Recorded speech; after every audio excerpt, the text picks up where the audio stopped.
Hello friends, আজ তোমাদের সাথে শেয়ার করতে চলেছি দেশি চিকেন কষা।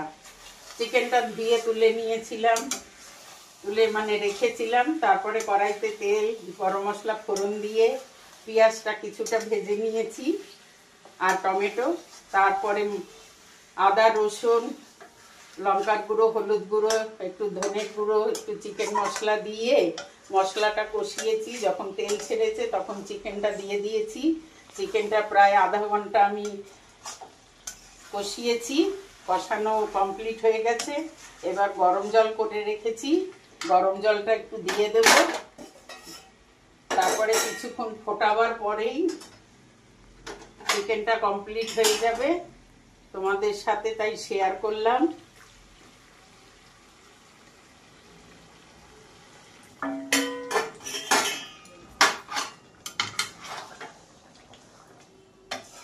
আর নামিয়ে একটুখানি গরম মশলা দেব।